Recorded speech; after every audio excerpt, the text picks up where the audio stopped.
Nate's Wild Ride. And welcome to Nate's Wild Ride Cast, where we talk all things Colorado with a little bit of an edge. If you're new here, the goal is to entertain, inform, maybe even get you a little bit enlightened. So buckle up, keep your arms and legs inside at all times, and enjoy the ride. And on today's Wild Ride, we're not really going anywhere. We're staying here in the Grand Valley. I am joined in the studio by... a guy who's in a band, and I'm super excited to hear his story and talk about his band and things. The band is called Tighten, Tighten. Jeremy, how you doing, man? Good, Nate, and thank you so much for having me in today. Absolutely, man. Thank you for taking time out of your day, popping into the studio. Really appreciate it. Yeah, sure thing. I've been looking forward to this, so this is great. Yeah, we've been talking for a while, and so having an opportunity to come down here and kind of talk about music and what's going on in the valley and stuff, I think is a really great thing. Yeah, totally. Well, let's do that. I mentioned your band is Tighten, Tighten. Yes. Yeah, like tighten your fist. Exactly. Or I was thinking a screw, but you know. Yeah, that's kind of the logo. You know, we drew up the logo of kind of over tightening a screw and having it crushing the name. Yes, that's totally what it is. Yeah. For those not familiar, tell me about the band if you could.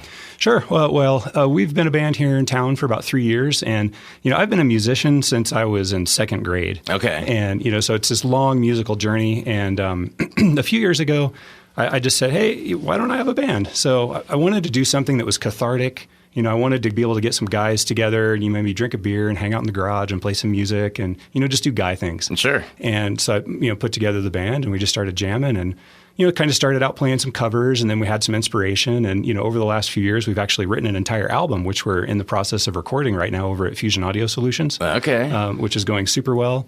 We started getting gigs and, we've got a show coming up here next month, which is going to be our 9th show. And we've done a lot of, opening for touring bands coming through. Big shout out to Rick at Mesa Theater for having us down there a number of times. So he's been really key in the local community. Big time. And then also, big shout out to Awaiting Eternity because those guys have had us open up for them for local shows a number of times. And they're all super great guys. And so we're super appreciative of them as well. But we're really enjoying just the kind of the community and the camaraderie.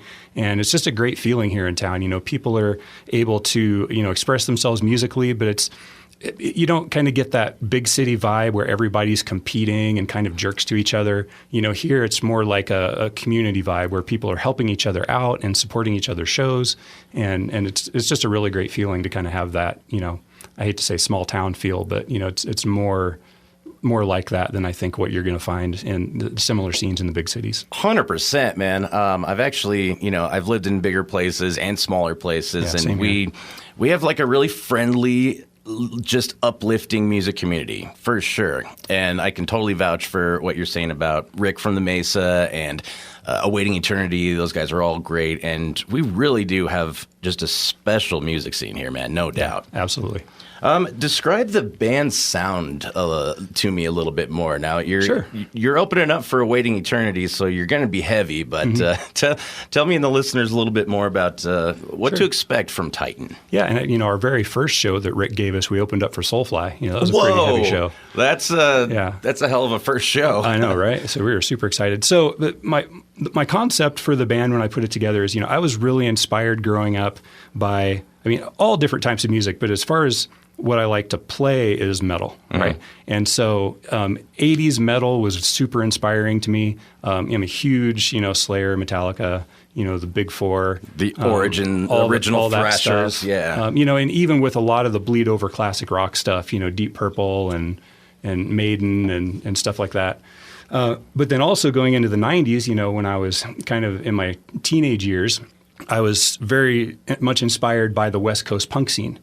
Okay. So, Pennywise, NoFX, Bad Religion, all those Warped Tour guys from back in the 90s. Sure. Super inspired by all that as well. And then so, throwing in some thrash and all that kind of heavy stuff. So really kind of taking the heavy ideas from the 80s and the 90s where you had really heavy music, heavy rhythms, lead guitar, because in the 2000s, lead guitar, kind of went away for a while. Yeah.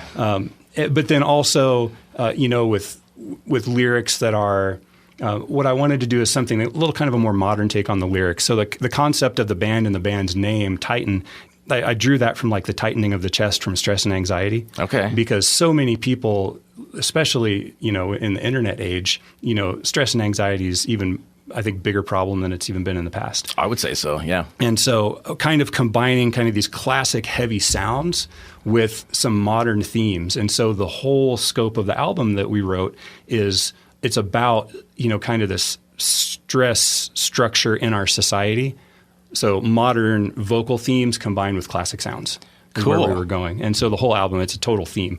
And one of the things we wanted to do is with the songs, have them kind of be different. So there's some thrash, there's some metal, there's some doom, there's some punk in the sounds of the songs, but then vocally it kind of all brings it together with that commonality, if that makes sense. Yeah, that makes total sense. So that's kind of what we're doing and where we're at, and just continuing to play local shows and having a great time. We're going to hear from Jeremy a little more a little later, but in the meantime, I love talking to local bands, local artists, and if you got somebody in mind you think I should talk to, you know, next, go ahead and do me a favor, shoot us an app chat message on our 95 Rock app, all right? I want to hear from you.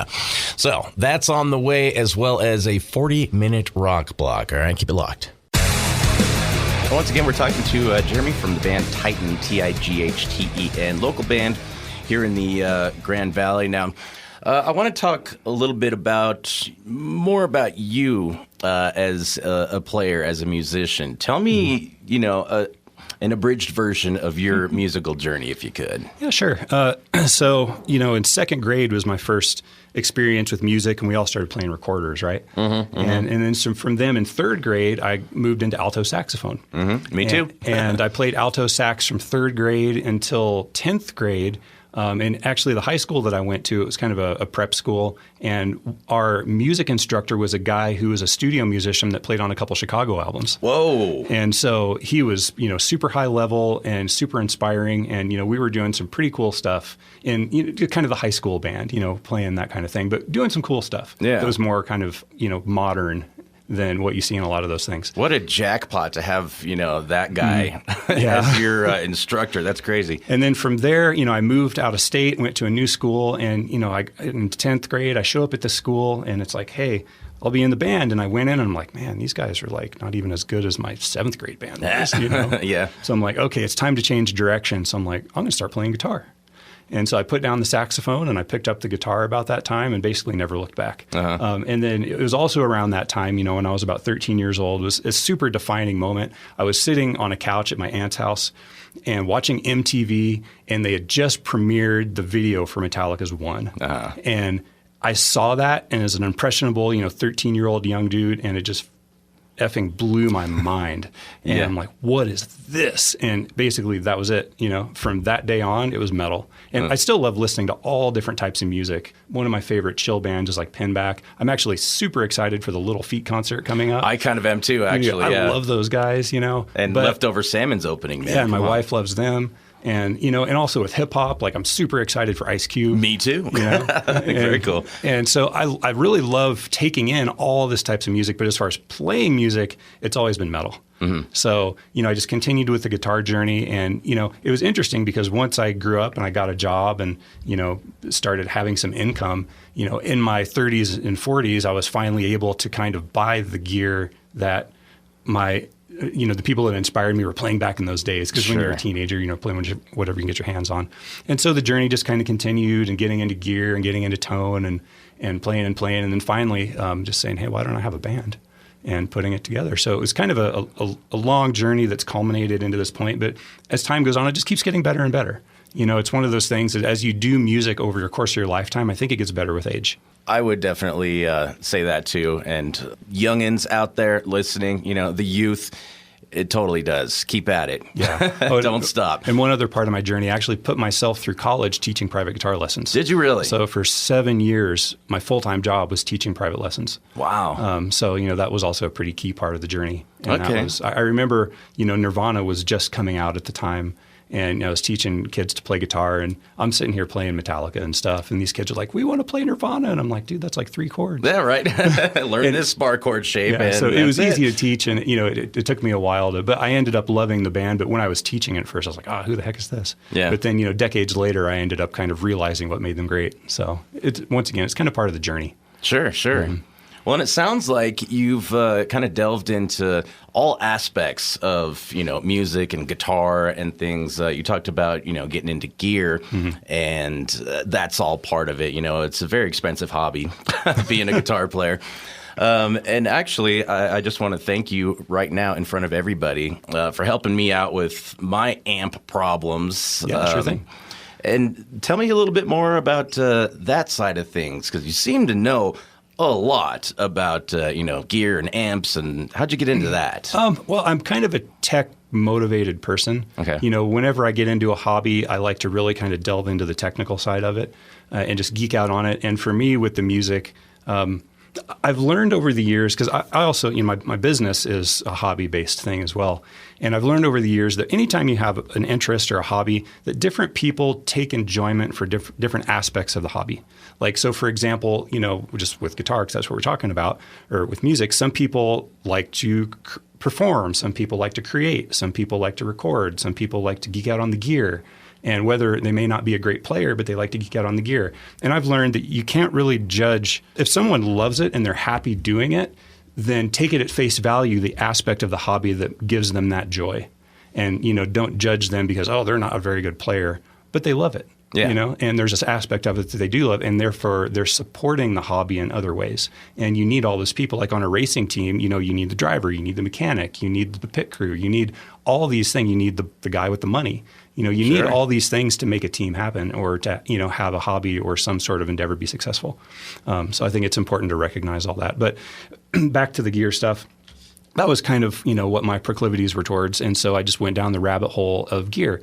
And there's tons of different types of gear out there, but being a metal guy and having the inspirations that I had growing up, I got super into, like ESP guitars and, Mesa Boogie amplifiers. Oh, yeah. And I went down the rabbit hole, like all the way down the hole. And so while I recognize that there's all kinds of really great stuff out there, like I can't afford it all. I don't have time to do it all. I was going to say, Mesas are, they're pricey. Yeah. So I just decided, since I can't do it all, I'm going to focus on what I love the most and then go down that rabbit hole. Okay. And so I got super involved in the communities and the forums and stuff like that, and basically kind of just learning as much as I could so that I can help people, because I also like to help other people to learn and grow. So, and, because I enjoy geeking out on it. So for example, when you said, hey, I'm having some trouble with my amplifier, I said, well, hey, what's the issue? Maybe I can help you out. Yeah. So, because that's just part of what gives me the joy. I love it, man. That's so cool. And it's such a great attitude to have, too, I really love it. Thanks. We'll be talking to Jeremy a little more a little later. But as I mentioned earlier, if there's a band or some artists in town that you think I should talk to next, do me a favor. Shoot us an app chat message on our 95 Rock app. I love having local artists in the studio chatting about the local rock scene. We have such a cool scene here in the Grand Valley. So just open up your 95 Rock app and shoot us an app chat message. Thanks in advance. Once again, we're talking to Jeremy from the band Titan, local band, Tighten. You guys have been around for a few years. Yeah, about 3 years. I keep seeing your name pop up, so you're pretty active. Mm-hmm. Tell me about your overall experience in the local scene, just here in the Grand Valley. The experience has really been great. We've, from the very first show, we've started making friends with other bands. Mm-hmm. And every show, like I said, this show coming up is going to be number 9, which is great. Every one we've had an opportunity, to meet people from other bands, and it's always, every single one I can think of has been a positive experience. Yeah. I've yet to meet another local band that we've played with that there's been any kind of, weird attitudes or anything. That's always been really great. That's so special, man. That's awesome, yeah. So for this next show, I approached Rick at Mesa Theater and said, hey, man, I'd like to put together a local metal show. Can I do it? And he gave me a thumbs up. And so I went out and I contacted all these other bands that we've done gigs with and said, hey, I'm putting together a show. Are you interested? And basically, kind of first come, first serve. And then so we put 5 bands on the ticket, and these are all people that we've had really great experiences with, had good times playing and having a drink with. And so it's going to be a super fun show. And we put it together for Saturday, March 18th at Mesa Theater. The headliner is Haven Effect. We've also got Soul Aggression, who's been around for decades. Sure, yeah. We've got us. We've been around for a couple years. Also, some super fun guys that we've played with 2 or 3 times now called Hillbilly Riot. They're a really fun group of guys. And then also a new band here in town called Mosh. Not new musicians, but some musicians from previous bands that kind of put together a new project. Okay, I've seen their name pop up too. So. Yeah, they played recently for an opener at Mace Theater. Very cool. Mm-hmm. So yeah, it's going to be a super fun night. It's a Saturday night. It's a $10 ticket. So, you can come out and see 5 local bands for $10 and basically just enjoy the scene. And, also trying to bring together the different genres. One of the things that we've talked about is there's lots of different genres of metal, and we're still a small town. So it's important to kind of support the other teams. Oh, yeah. Right. Because, and so trying to put a bunch of bands on a ticket just, gets more people together that can have a good time. Sure. And, people, I guess I should say non-metalheads, they always have this kind of stigma. Not always, but a lot of time that, metalheads are these bullies. And, man, we're the friendliest community. Like, doesn't matter what subgenre. If you go to, it's not around anymore, but Ozfest, for example, you see all these different bands, all different subgenres of metal, and everybody's friends. Yeah, sure, you're moshing, but if somebody falls down, you're getting picked up. You're getting helped out, yeah. A couple thoughts. One of the things that I've casually picked up over the years is a lot of metal guys like cats. You know what? You're right. You're totally right. And also, when you kind of think about personalities, I think a lot of metal people tend to be, quieter people and more reserved. Okay. And in my, this is just my opinion, but I think a lot of that angst, because everyone has the angst and aggression, and, how do you put that out there, and, what are your channels to be able to deal with that? And for me, playing heavy guitar, I can sit in my garage and crank up the volume and play just crazy heavy metal guitar through a full stack. And that allows me to get out my angst and aggression in a constructive way. Absolutely. And so it seems to me like a lot of metal people are actually kind of chill people because they have that outlet. Whereas, some people that have that bottled up and have to explode in other ways that may or may not be productive. So it's something I've always thought about as well. That's a really good point. They're over there listening to like Maroon 5 and they're just I know. angry. They're going to explode. Very cool, man. Well, once again, we're talking to Jeremy from the band Tighten, Tighten. Got a big show at Mace Theater. March 18th, 5 different bands. Haven Effect is headlining. Also got local legends, Soul Aggression, Hillbilly Riot, and Moshed. Now, Jeremy, before we wrap it up, man, where can people find you guys? Check out Tighten, check out the music, check out what you're about, maybe get a hold of you. Yeah, of course. Actually, all the ways you can think of. We've got a YouTube channel that's just Tighten, and so if you look that up, and you'll see the band logo on there. And that's kind of my Gear Geek channel. Okay. And I've also used that to drop all our songs on there. And so far, we've got 3 songs that are released. We've got 4 more that we're in the process of recording right now with Fusion Audio Solutions. And then we've got a couple more that we'll get to probably this summer. So we've got a 10-song album that's going to be coming out later this year. Okay. And then also on the socials, on Facebook and Instagram, it's at tighten.metal. And then also on all the streaming stations, we have all the songs that are released and will be released also on all of the common streaming stations you can think of. So those are, basically just hitting all the possibilities of ways that you might be able to check us out. You got all kinds of options. Jeremy, thank you so much, man. Yeah, Nate, thank you so much for having me. Be sure to check out Tighten, Tighten, all over the interwebs. They're playing a show at the Mesa Theater, 5 metal bands. This is March 18th. So, man, really appreciate you coming and chatting, and we'll definitely keep in touch, and I'll see you soon, man. Sounds good, brother. Take care. Big thank you to Jeremy from Tighten for coming in, chatting with me today. And as mentioned earlier, if you've got somebody in town that you think I should talk to next, a band, whatever, send me a suggestion, all right? Go to your 95 Rock app on your phone, your mobile app, and send us an app chat message. I really want to hear from you. Hey, in the meantime, we're going to get you through the rest of this work day with a 40-minute rock block, kicking off with Dee Snider and the Daily House of Hair Cut. That's next.